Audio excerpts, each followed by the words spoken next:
Shalom. Ya, saya minggu lalu tuh dapat masukan, katanya suaranya nggak nyampe ke belakang, betul? Shalom. Nah, kalau saya ngomong agak pelan, shalom, dengar nggak belakang? Kurang ya. Tolong soundnya bisa sesuaikan. Ya, Bapak Ibu Saudara sekalian, saya harapkan kita dalam keadaan yang terus prima di dalam rohani kita. Dan kita boleh melewati tahun ini sepanjang bulan, dan bagi saudara yang merayakan tahun baru Imlek, selamat dan Tuhan memberkati kita. Dialah sumber kebaikan yang Tuhan selalu anugerahkan. Pagi hari ini kita kembali kepada eksposisi kisah para rasul yang sedang kita pelajari bersama-sama. Satu periode kemarin di sebelum waktu Natal kita sampai di pasal 5, sekarang kita masuk ke pasal yang ke-6, dan sampai berapa semester ke depan kita akan menyelesaikan kisah para rasul. Saudara perhatikan pasal 6 ayat 1 sampai ke 7, hari ini kita akan fokuskan di sana. Sedikit review, beberapa waktu yang lalu kita melihat dari catatan Lukas di sini membahas tentang bagaimana gereja dalam penekanan kepada kekudusan, kesucian, dan bagaimana Allah sangat serius sekali dengan dosa yang ada di hadapannya, saudara. Kita membahas Ananias, kita membahas Safira. Saudara juga melihat bagaimana perkembangan gereja terus berkembang. Tetapi dalam perkembangan ini kita juga menyaksikan bagaimana tantangan-tantangan yang terjadi di sana. Saudara menyaksikan bagaimana Rasul Petrus dipakai dengan kuasa yang luar biasa, menyembuhkan banyak orang. Bahkan kita menyaksikan mereka di dalam penjara sekalipun, mereka dapat menyaksikan bahkan mengalami pada keajaiban yang Tuhan berikan. Bukan hanya itu saja, saudara. Gamaliel di dalam satu ungkapannya, pekerjaan yang bukan dari berasal Tuhan pasti akan lenyap. Tetapi saudara, kalau itu pekerjaan yang dari Tuhan akan terus berada dan berkembang. Tiap hari, tiap waktu rasul-rasul mengajarkan firman Tuhan. Nah, saudara-saudara, kita sampai di pasal yang ke-6 ayat yang ke-1. Di bagian ini kita akan melihat, saudara-saudara, kalau saudara memperhatikan, saudara, ayat yang pertama, pada masa itu ketika jumlah murid makin bertambah, timbullah sungut-sungut di antara orang Yahudi yang berbahasa Yunani terhadap orang-orang Ibrani, karena pembagian kepada janda-janda mereka diabaikan dalam pelayanan sehari-hari. Saudara-saudara, kita melihat bagaimana perkembangan jemaat mula-mula, bagaimana perkembangan gereja hari itu, saudara. Alkitab mencatat, Lukas mencatat begitu besar pertambahan ini, bertumbuh, berkembang, bahkan increase tiap-tiap hari dikatakan. Kalau saudara memperhatikan jumlah daripada bagaimana rasul-rasul melayani bersama gereja di dalam zaman mula-mula ini, saudara-saudara, kita memperhatikan pertambahan itu luar biasa. Di Kisah Para Rasul pasal 2, di situ dikatakan di ayat 41 itu pertambahan mereka kira-kira pada hari itu jumlah mereka 3.000 jiwa.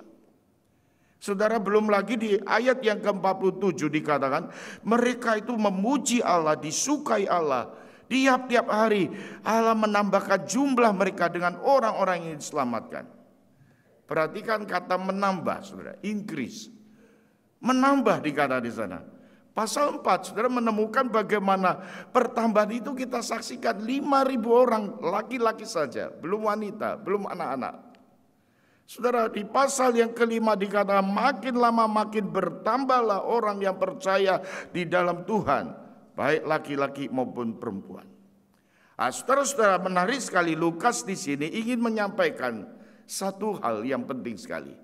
Di dalam pertambahan, di dalam pertumbuhan gereja yang baru dimulai ini, yang disebut dengan growing, bertambah, saudara, terus menerus, pertambahannya itu luar biasa. Namun firman Tuhan ini Lukas ingin menuliskan suatu fakta, satu kenyataan, satu realita bahwa kesuksesan pertambahan pertumbuhan gereja yang kita pahami sampai hari ini, saudara, tidak lepas daripada masalah. Tidak lepas daripada pain, tidak lepas dari problem. Saudara-saudara, gereja yang bertumbuh dalam proses pertumbuhan, mau tidak mau ada satu realita, yaitu adanya masalah, saudara. Adanya problem. Jadi kalau saudara melihat realita gereja bukan hanya di waktu abad mula-mula, tetapi sampai hari ini, saudara-saudara, kita melihat pola itu, saudara. Saudara sekalian, di dalam proses pertumbuhan, mau tidak mau akan ada problem, saudara. Saudara-saudara, namun kita tidak boleh lepas daripada apa yang menjadi kehendak Tuhan. Kita tidak boleh mengabaikan apa yang Tuhan ingin kita fokus di sana. Saudara-saudara, gereja itu semakin dipertajam, semakin fokus dalam keadaan apapun yang Tuhan izinkan. Tuhan mau setiap masalah yang kita hadapi, kita harus melihat jalan apa yang kita harus tempuh di sana, saudara. Saudara, kita kembali di bagian ini, timbullah masalah, saudara. Apa masalahnya, saudara-saudara? Ini bukan masalah dosa seperti Ananias Safira, tidak. Ini hal yang terjadi dalam satu realita pertumbuhan, dalam satu sosiologi masyarakat, di dalam satu keberadaan keluarga Allah. Timbul masalah, sudah dikatakan di sana ada janda yang sebenarnya, saudara, kalau kita memperhatikan janda, ibu yang ditinggalkan suami ataupun anak-anak di sana, saudara. Tetapi kita melihat, saudara-saudara, di dalam tanggung jawab, sebetulnya di dalam tradisi Yahudi. Tradisi Yahudi di dalam pengajaran perjanjian lama itu sangat menekankan anak-anak itu bertanggung jawab untuk memelihara orang tua. Saudara, kita perlu pahami ini, saudara-saudara, di dalam tradisi adat istiadat Yahudi. Anak-anak itu harus meng-look after hari tua orang tuanya, saudara. Ini tradisi mereka. Tetapi kita melihat di sini ada janda-janda yang tidak diperhatikan. Kemungkinan besar apa yang terjadi di tengah-tengah mereka. Hal yang kedua, kalau anak-anak tidak ada, sinagoge, bait Allah, itu mempunyai responsibilitas untuk menanggung, untuk memelihara janda-janda yang tidak mampu di sini. Yang sungguh-sungguh gak mampu. Yang tidak mempunyai keberdayaan lagi. Persoalannya, saudara-saudara, ini saudara-saudara, janda ini tidak lagi menjadi anggota sinagoge. Dia tidak terikat di dalam tradisi Yudaisme.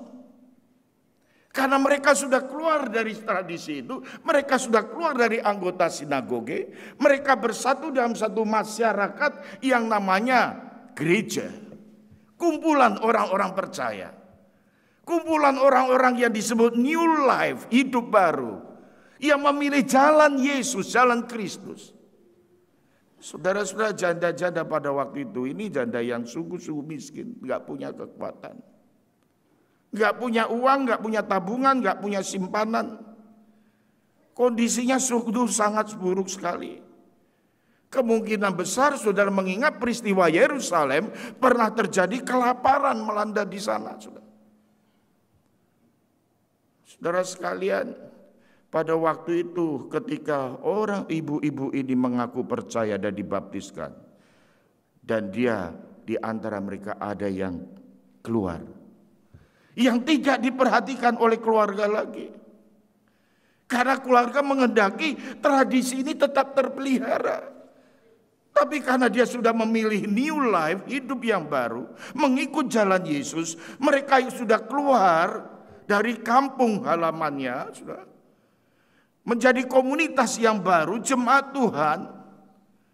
Ibu-ibu ini harus ditolong. Hal yang terjadi ini, saudara, belum lagi diaspora terjadi.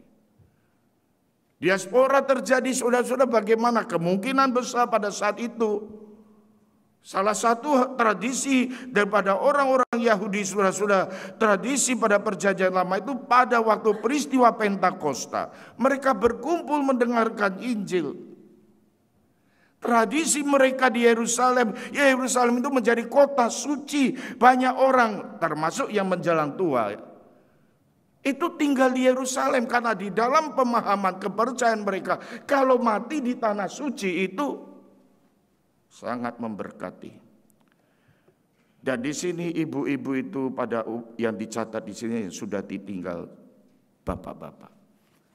Sampai hari ini umur panjang itu banyak kepada ibu-ibu. Mama itu dikasih karunia Tuhan kuat. Amin. Amin. Amin. Ya, bayi kalau nangis selalu manggilnya mama, nggak ada papa. Jarang sekali saya dengar. Apalagi kungkung itu jarang sekali ya. Mama itu kuat. Ibu-ibu ini sekarang terlantar kan. Saudara bayangkan, saudara, banyak kebutuhan mereka yang harus dilayani. Ini bukan jemaat kecil. Saya kemarin pergi ke Amerika itu melayani gereja-gereja. Saya bilang pendetanya, wah enak ya jadi pendeta di sini. Kok enak? Jemaatnya cuma 30, 40, 50. Ya tiap hari keliling-keliling ya itu saja. Tapi saudara bayangkan ribuan ini, 3.000, 5.000 bertambah terus. Rasul-rasul berkata jemaat yang begitu besar, rasulnya hanya 12. Saudara perhatikan. Betapa kompleksitas masalah kehidupan itu kan begitu ragam, saudara-saudara. Termasuk di sini adalah masalah diakonia, masalah sandang pangan, masalah kebutuhan pokok mereka. Saudara-saudara, kembali kepada masalah yang ada, saudara, mereka bersungut-sungut. Mengapa bersungut-sungut? Ini arti sungut-sungut ini terjadi konflik. Konfliknya apa, saudara-saudara? Kita tahu kelompok ini ada dua. Satu yang disebut dengan kelompok Helenis, dua di kelompok Ibrani. Helenis ini sebenarnya orang Yahudi.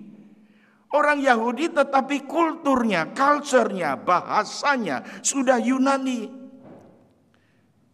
Bisa dimaklumi saudara-saudara karena mereka tinggal di bawah pemerintahan Romawi. Romawi itu hari itu sangat berhasil menguasai dunia. Saudara. Romawi itu sangat berhasil dalam dunia, menguasai seluruh dunia pada waktu itu. Dan yang kuat itu adalah orang-orang Yunani. Kulturnya kuat, muncul istilah Helenis. Saudara, mereka jadi orang Kristen hari itu. Bagaimana dengan orang Hebrew? Mereka memakai bahasa bukan Yunani, mereka memakai bahasa Aramik. Karena bahasa Aramik itu dianggapnya sebagai bahasa yang terhormat. Atau bahasa Ibrani. Kulturnya pun masih budaya Ibrani. Sama seperti kalau saudara pergi kebaktian jam 8, nanti saudara pergi kebaktian jam 4 sore. Generasinya beda. Saya ngalami karena anak saya salah satunya lahir di Australia. Tapi ibunya tuh selalu ngomong, kamu harus ingat loh, kita orang Indonesia. I know.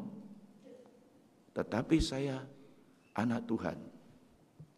Yang penting kita hidup bagaimana mencintai Tuhan dan mentaati firman-Nya. Wah, saudara-saudara, ya itu doktrin yang benar, tetapi culture-nya beda, saudara. Saya pernah ngomong, saudara, waktu pergi pertama kali datang ke Australia itu saya shock culture. Anak remaja di Tabor Hall itu manggil saya apa waktu itu. Ini termasuk anaknya Evelyn dan sebagainya. Manggil saya Johnny. Saya kaget. Ya, saya di Jakarta dipanggil Muse, pendeta, boksu, lause. Kalau yang nakal manggilnya lausu. Lausu itu tikus. Ya. Panggil Johnny. Waduh. Tapi pintar juga jemaat di sini waktu itu memberi contoh. Manggil Om. Saya waktu datang tuh masih usia 37, 38 tahun, dipanggil Om. Anak saya yang gede, kok dipanggil Om? Om tuh kan udah tua. Ya nggak apa-apa, asal bukan artinya omplung. Saya bilang, Om itu uncle. Saya bilang, culture-nya beda, kita harus menyesuaikan. Bapak Ibu yang lama di sini, anak-anak lahir di sini, berbahasa di sini, berbudaya di sini, bertemu dengan orang Indo yang datang di sini, dengan bahasa di Indo, kultur di Indo, dibawa di sini. Dua-dua nggak salah, tetapi saudara bagaimana dinamika terjadi dalam satu gereja, di dalam jemaat mula-mula. Terus yang menjadi masalah orang-orang Ibrani, orang Yahudi yang tinggal, yang datang pada hari itu menjadi orang Helenis, orang yang memakai kultur bahasa di sana bertentangan dengan orang Yahudi yang memakai bahasa aslinya. Ketika terjadi sungut-sungut di sana karena ada kebutuhan yang terabaikan, karena ada sesuatu yang terjadi di sana. Saudara-saudara perhatikan, saudara-saudara, ini adalah kehidupan keluarga hari itu yang terjadi, saudara. Mereka timbul bersungut-sungut, timbul konflik terjadi di gereja mula itu. Dan kita menyaksikan apa jalan keluarnya, apa yang menjadi jalan keluarnya yang diambil oleh para rasul ini. Saudara, saya berpikir dalam gereja modern hari ini, saudara-saudara, cara menyelesaikan masalahnya itu, saudara, ada 3 hal yang sering kali saya amati. Yang pertama, gereja modern biasanya kalau ada komplain, yang komplain itu dikucilkan. Orang yang komplain ini disingkirkan. Bukan hanya disingkirkan, diabaikan, dibiarkan. Tidak dilibatkan lagi dalam pelayanan, tidak dilibatkan lagi di dalam komite. Ada sikap seperti itu. Sikap yang kedua, saudara-saudara, gereja modern itu gereja yang menaruh kepada kekeluargaan yang namanya Presbyterian itu sangat unggul di dalam rapat. Rapat itu menjadi keunggulan. Panggil, call jemaat, general meeting. Kalau ada masalah, majelis kumpul, rapat, panggil jemaat. Dan dengan satu mekanisme yaitu voting. Pungut suara. Yang terbanyak itu yang dianggap benar. Yang terbanyak itu yang diambil. Saudara, tetapi untuk mencari keputusan yang dikehendaki Tuhan, yang diperkenan Tuhan, seringkali yang kita jadikan standar mayoritas. Itu dianggap sebagai kehendak Allah. Saya seringkali katakan Yesus disalibkan itu karena mayoritas. Mereka mayoritas katakan salibkan dia, Barnabas saya bebaskan dia. Itu voting yang ada di sana. Saudara, maka kalau kita melihat ada hal-hal yang rapat penting gereja untuk membantu orang yang sakit, orang yang menderita, mereka rapat. Sampai lupa. Setelah rapat selesai, karena berdebat terus, berbulan-bulan gak selesai. Yang diurus itu sudah mati. Begitu selesai, Pak percuma Pak, dia udah mati. Wah, terlambat. Mengunggulkan rapat. Pemikiran gereja modern memang sepertinya, saudara, ini adalah demokrasi. Saudara-saudara, kita perhatikan, saudara. Hal yang ketiga yang terjadi, yang sangat menyedihkan hari ini. Kalau ada perbedaan, mari kita bentuk new community. Mari kita bentuk gereja yang baru.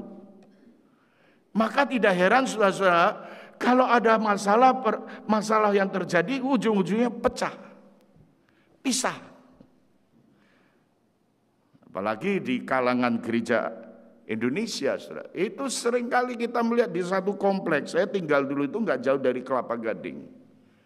Zaman tahun 90-an, gereja di Kelapa Gading itu, saya ingat-ingat baru sekitar 50-an, saudara. 50 bagi saya itu udah besar sekali. Kelapa Gading itu dimulai dari tahun 70 atau 80-an itu masih rawa, saudara. Begitu dibangun, gereja bangun di sana banyak sekali. Tapi saudara, sekarang kalau pergi ke Kelapa Gading, berapa jumlah gereja? Bukan 100. Bukan 200, coba perhatikan saudara. Banyak sekali. Di Sydney, saudara-saudara, kalau teman-teman saya ini, saudara-saudara kita yang tahun 70-an, 80 ke sini, tahun 90. Gereja Indonesia itu yang paling dikenal Renwick, karena gereja satu-satunya. Memang ada berapa gereja yang ada di kota Sydney ini mulai baru timbulnya itu tahun 90-an sekian. Akhir tahun 90 ketika Indonesia mengalami kerusuhan di Jakarta. Ketika Hong Kong pisah dengan Inggris. Ketika mereka imigran ke Australia. Saudara perhatikan, saudara, gereja baru mulai Dan hari ini gereja Indonesia, saya duduk di forum gereja-gereja, saya hitung hampir 70. Saudara perhatikan. Tetapi masalahnya ada gereja-gereja yang terjadi seperti gereja-gereja yang saya sebutkan tadi. Kalau itu pertambahan, pengembangan, perluasan, church planting, ditanamkan, berbuah dan bertumbuh, saudara, itu iman, itu amin. Tetapi kalau masalahnya ini adalah karena perbedaan tadi, saudara-saudara, kita perlu hati-hati, kita perlu banyak berdoa. Saya boleh katakan memang tidak ada gereja yang sempurna di dalam dunia ini. Charles Spurgeon itu pernah berkata, ada seorang jemaat dia berkata, saya nggak mau ke gereja ini lagi. Kenapa? Gereja itu brengsek, banyak masalah, tidak ada yang sempurna. Saya mau cari gereja yang sempurna. Dia pergi keliling kota itu. Dan dia ketemu satu gereja. Dia kata, Pak Spurgeon, ada gereja yang sempurna di sana. Oh iya? Saya mau masuk di sana. Spurgeon katakan apa? Hati-hati. Ketika kamu masuk ke gereja yang kamu katakan sempurna, kamu masuk di sana jadi nggak sempurna. Karena nggak ada manusia yang sempurna. Kamu yang buat masalah nanti di sana. Saudara sekalian, kalau kita menyelesaikan dengan berpindah gereja, saya yakin tidak akan bisa langgeng. Tidak akan bisa bertambah. Saya bersyukur sekali teks kita, Alkitab kita, para rasul itu tidak melakukan demikian. Para rasul itu melihat masalah itu serius. Para rasul menyadari bahwa mereka tidak bisa berlangsung dengan ketidakharmonisan seperti itu.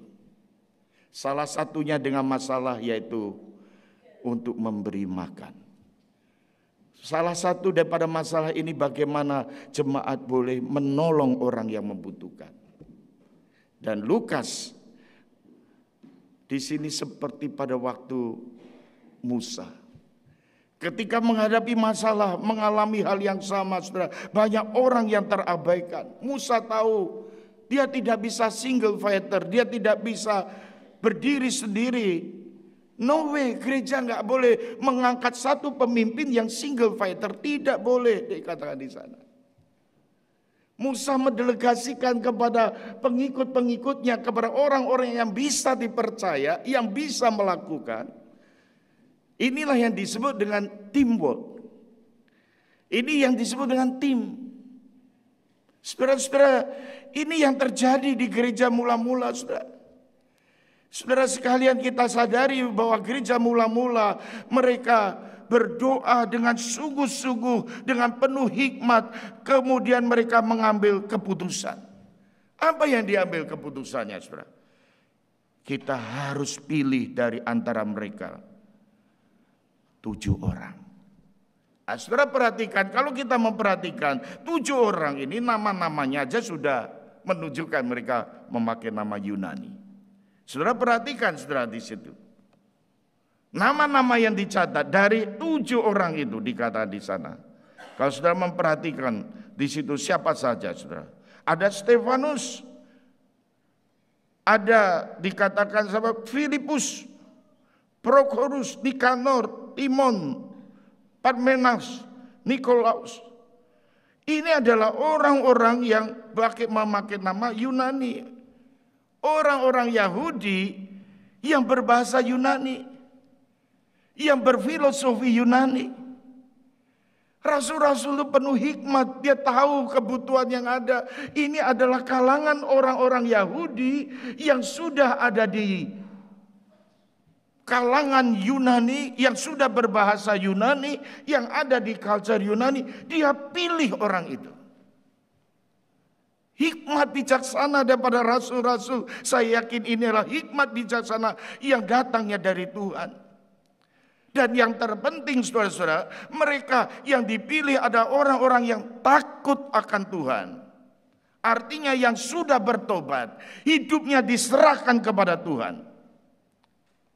Mengapa 7 orang? Saudara, jawabannya sederhana sekali. Pada saat krisis itu datang, gereja Tuhan sepenuhnya sadar bahwa ini ada ancaman bisa menjadi problem dalam gereja. Tetapi yang lebih besar, yang lebih penting, yang bisa menghancurkan gereja adalah apa? Ancaman terhadap firman dan doa.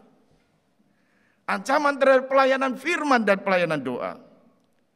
Maka dalam Kisah Para Rasul pasal 6 ini dicatat oleh Lukas, bagi para rasul yang menjadi fokus pelayanan mereka adalah kami tidak merasa puas kalau kami terus-menerus mengabaikan, tidak mempersiapkan firman Tuhan. Kami tidak fokus pada berdoa dan firman Tuhan. Kami tidak fokus kepada pemberian atau pelayanan yang terbaik untuk firman. Kami enggak merasa puas kalau kami melalaikan studi tentang firman Tuhan. Puji Tuhan. Krisis yang dihadapi ini membawa kepada hal yang basic, saudara. Kalau sudah berkata gereja itu, hal yang paling fondasi, yang paling harus kita prioritaskan adalah firman. Dan yang kedua di sini adalah doa. Firman Tuhan. Nah, saudara-saudara, kita pikirkan, saudara, bagaimana kita menaruh pentingnya firman dalam kehidupan kita hari ini. Bagaimana saudara sebagai gereja Tuhan menaruh firman dan doa ini menjadi sesuatu yang prioritas, saudara.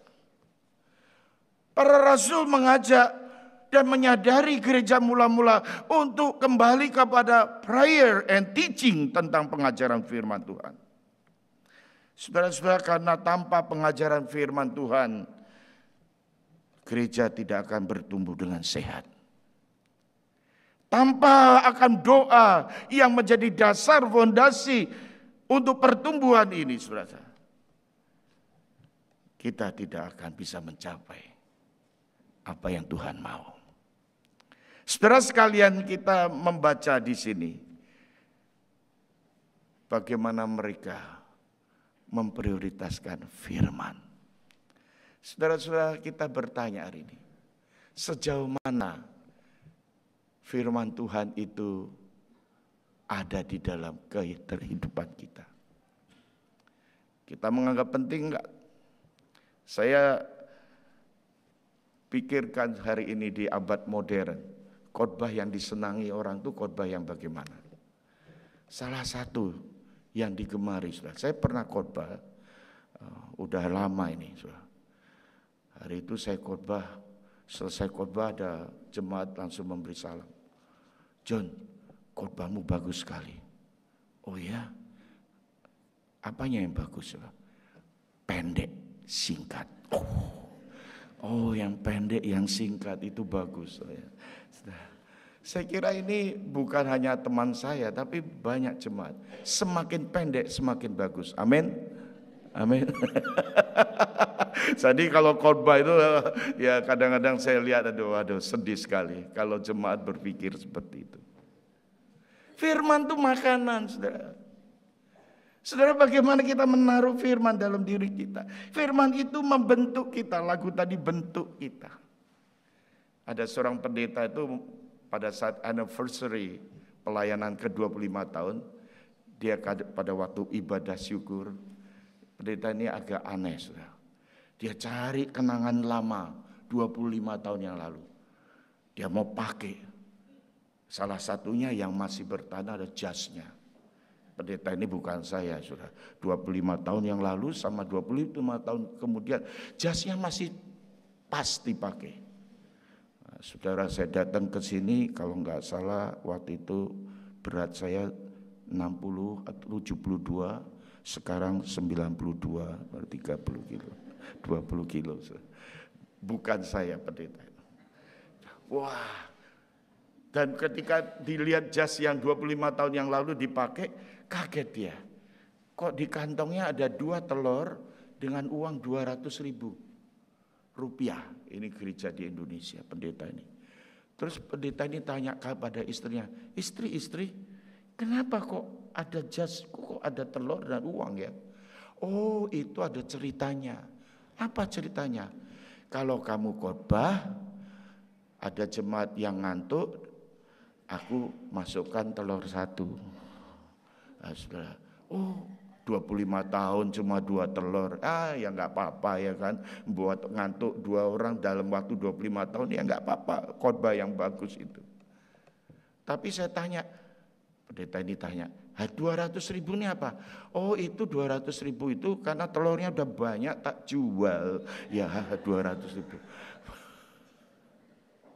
Saudara, di hari anniversary pelayanan 25 tahun, itu hari evaluasi. Mengevaluasi. Dalam ibadah syukur itu pendeta ini ingin mengevaluasi apa yang terjadi selama 25 tahun ini. Saudara, kalau kita memposisikan firman Tuhan menjadi standar ukuran, firman Tuhan menjadi tuntunan kita, firman Tuhan menjadi fondasi kita, firman Tuhan itu terus mengevaluasi kita, memproses kita di dalam pertumbuhan ini. Jadi Lukas mencatat firman Allah ini. Firman Allah itu tidak lain tidak bukan, saudara-saudara. Kalau kita membaca bagian ini, dibuka jumlah mereka bertambah banyak tadi. Ditutup dengan jumlah yang lebih banyak lagi. Dengan apa, saudara? Dengan firman yang tersebar dikata. Firman yang tersebar ini murid-murid bertambah banyak. Saudara-saudara, inilah yang dicatat oleh Lukas. Firman yang bertambah ini, bagaimana bisa terjadi? Karena para rasul memfokuskan pada pengajaran dan doa. Puji Tuhan, saudara-saudara. Kita harus kembali kepada satu dasar. Kalau firman itu Allah berbicara dengan kita. Doa ini adalah komunikasi kita dengan Tuhan. Kita omong-omong dengan Tuhan, kita bicara dengan Tuhan. Ketika kita bicara dengan Tuhan, Tuhan mau omong apa? Kita dengar-dengaran akan apa yang Tuhan mau. Kita mau mendengarkan apa yang Tuhan mau katakan. Saudara sekalian yang dikasih Tuhan, kalau di dalam gereja memiliki kehidupan yang demikian, gereja yang bisa mengalami keindahan firman Tuhan dan keindahan doa. Ini kehidupan pelayanan yang akan terjadi terus menerus akan indah dan berkembang berat. Sehingga boleh dikatakan saudara-saudara, kehidupan gereja dikehendaki oleh Allah. Kita memiliki firman Tuhan yang begitu indah. Kita memiliki persekutuan doa yang indah. Mengalami persekutuan bersama Allah Tritunggal. Indah, saudara. Firman inilah, mau gak mau, ini tidak usah dipaksa-paksakan untuk mendengarkan. Mereka rindu sekali akan firman Tuhan. Ketika ada firman Tuhan, mereka bersyukur melihat. Dan indahnya di sini, saudara-saudara, kita bersyukur bagaimana rasul-rasul itu mengambil keputusan. Firman, tapi juga tindakan. Berjalan di sana, saudara. Mereka tidak hanya bilang pertolongan, bantuan, diakonia, mercy saja, tidak.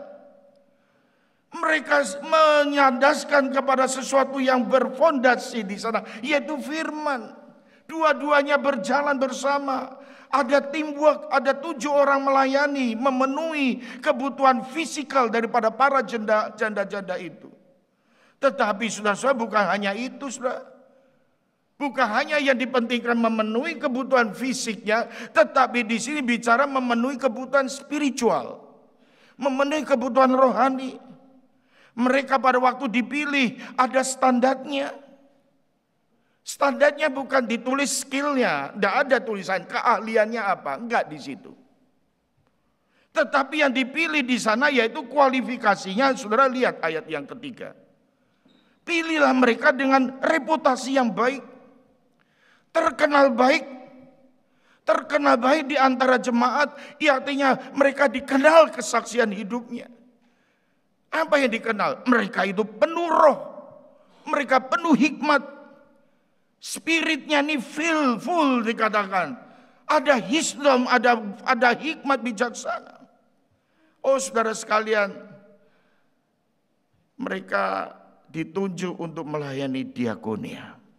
Sebagai diaken, ini pekerjaan yang dibutuhkan. Tetapi yang serius di sana, mereka ada orang-orang yang mengasihi Tuhan. Orang-orang yang disebut dengan penuh dan dipimpin oleh Roh Kudus. Bukan artinya mereka orang yang sempurna. Bukan artinya mereka orang yang matang rohaninya. Saudara, di dalam prinsip pelayanan, di dalam prinsip kehidupan kita, di dalam memahami panggilan, kita tuh orang gak layak. Kalau saudara berpikir kita layak sudah di dalam pelayanan, oh hati-hati. Dia gak akan bisa ngalami apa artinya anugerah. Artinya kasih Tuhan, enggak. Karena dia tahu ini didasarkan kepada skillku, kemampuanku, kekuatanku. Saudara, pelayanan itu bukan karena skill, bukan karena kemampuan. Dan gereja Tuhan harian ini seringkali dalam gereja modern hanya dilihat skillnya. Wah, itu pendeta hebat, multitasking dikata. Wah, bisa ini, bisa itu. Kalau perlu membetulkan elektronik, panggil pendetanya dan sebagainya. Ada, oh pasti jemaat senang. Kalau pendeta disuruh bisa betulkan komputer, bisa apa. Tapi rasul-rasul ini berpusat pada firman dan doa. Saudara-saudara, mari kita mendoakan pelayanan yang ada di gereja. Tengah-tengah keluarga kita sekali. Pelayanan bukan karena skill atau kemampuan. Tetapi kita butuh gift, kasih karunia dari Tuhan. Saudara, bagi saudara yang melayani bersama, mari jangan kita minta pelayanan sesuai dengan kekuatan kita. Karena demikian kita akan bersandar pada dasar kekuatan itu. Tapi mintalah kepada Tuhan kemampuan yang sesuai dengan pelayanan yang Tuhan berikan. Saudara, jangan kita minta pelayanan yang sesuai dengan kekuatan kita. Jangan minta pelayanan yang saya suka, yang saya mau. Tapi mintalah kekuatan. Mintalah gift, mintalah anugerah Tuhan untuk melakukan pelayanan yang Tuhan berikan. Untuk melakukan panggilan yang Tuhan nyatakan. Saudara-saudara, di gereja kita pertengahan tahun ini akan membentuk satu tim, yaitu diaken. Diaken, kita sudah membutuhkan pengerja-pengerja. Doakan. Biarlah Kisah Para Rasul pasal 6 ini menjadi satu doa kita semua. Ada 7 orang terpilih di sana. Yang penuh roh, penuh hikmat, yang cinta Tuhan. Kita berdoa di tengah-tengah keberbedaan. Dari Helenis dan Ibrani, Hebrew. Dari masyarakat yang berbeda. Latar belakang berbeda. Karakter budaya beda. Mereka satu keluarga. Kita satu keluarga juga di sini, saudara. Biarlah kalau saudara dipanggil untuk melayani, mintalah kekuatan. Sesuai dengan pelayanan yang Tuhan berikan. Ketika Tuhan memberikan pelayanan, kita akan berkata, yes. Ya Tuhan, tapi aku enggak cukup, aku enggak punya kekuatan, aku enggak mampu, aku enggak punya karunia. Ingat saudara, Tuhan akan menyertai kita. Tuhan akan memberi kekuatan. Tuhan akan memberikan gift. Tuhan akan memberikan kemampuan yang kita perlukan. Amin. Amin. Biar Tuhan memberkati saudara sekalian. Selamat melayani saudara. Dan sebentar lagi kita akan doakan guru-guru sekolah minggu yang akan melayani di tahun ini. Bersama-sama saya akan undang mereka. Saudara, mari Pak Markus bisa mengingatkan mereka bisa turun bersama anak-anak.